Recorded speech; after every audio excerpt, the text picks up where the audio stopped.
Does the idea of planning your finances just sound like it's too much? Do you assume that retirement isn't in the cards for you? Well, today we're going to be breaking down 5 financial planning concerns for people who have loved ones with special needs. And we'll talk about how retirement, if you so choose, is absolutely an option, and how you can maintain your quality of life while taking care of your loved ones financially. Hi, my name is Elizabeth Larson, and for all the best information on special needs planning, make sure that you hit that subscribe button and that notification bell so that you're alerted anytime that I post new videos. All right, so concern number 1, retirement for 3. Now, there is no cookie cutter way to plan for your retirement. Every family has different values, different goals, and that takes unique planning. But when it comes to a family who has children with special needs, it just gets a little bit more complex. Often parents may feel that they need to delay their retirement or make adjustments to their lifestyle to be able to meet the needs of their child.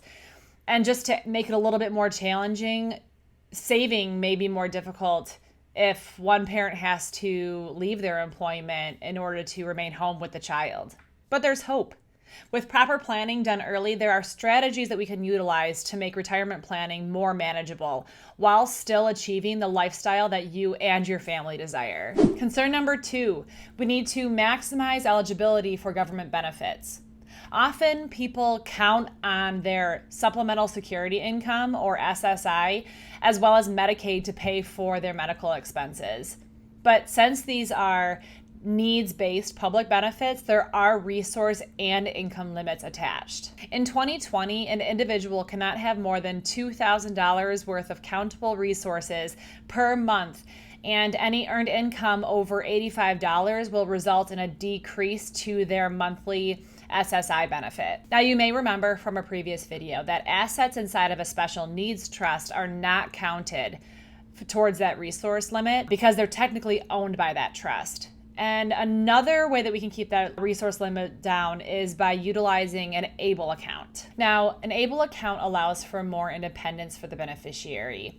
Anybody can contribute to an ABLE account, but there is a $15,000 cap on the contributions that can be put into the ABLE account in 2020. But if the beneficiary has earned income, they can put up to $12,490 additional dollars into their ABLE account as long as they don't have an employer-sponsored retirement account. ABLE accounts are great in many instances, but it is important to really understand the pros and the cons prior to establishing one.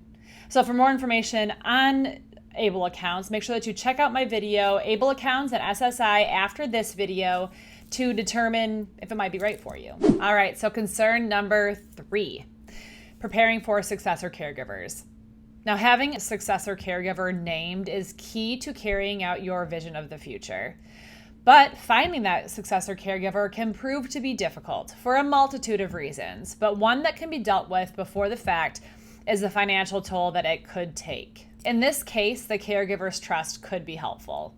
Now, depending on the independence and mobility of your child, the successor caregiver may have to leave their job to be able to remain home with them. The purpose of the caregiver's trust is to make that financial strain just a little bit more bearable. It also can pay for respite care for the caregiver and their family. A burnt-out caregiver is not the caregiver that you want for your family. Just like how sometimes you need to get away to recharge, they'll need to be able to do the same. And the caregiver's trust will help to alleviate that. All right, so concern number 4.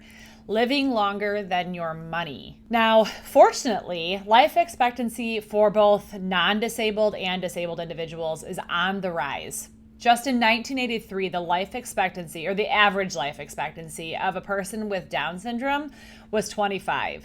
Today, it's 60. This is something to be celebrated, but it does come with an added concern, which is longevity risk. And longevity risk is simply that a person might outlive their money. Now, this is a concern for all of us, but a person that has a child with disabilities also needs to plan so that their child doesn't outlive their money as well. Nobody knows how long that we're gonna live.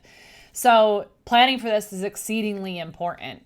This probably feels daunting and scary, but with proper planning, strategizing, and distribution, this is totally doable. It just takes planning. All right, so concern number 5, planning multi-generationally.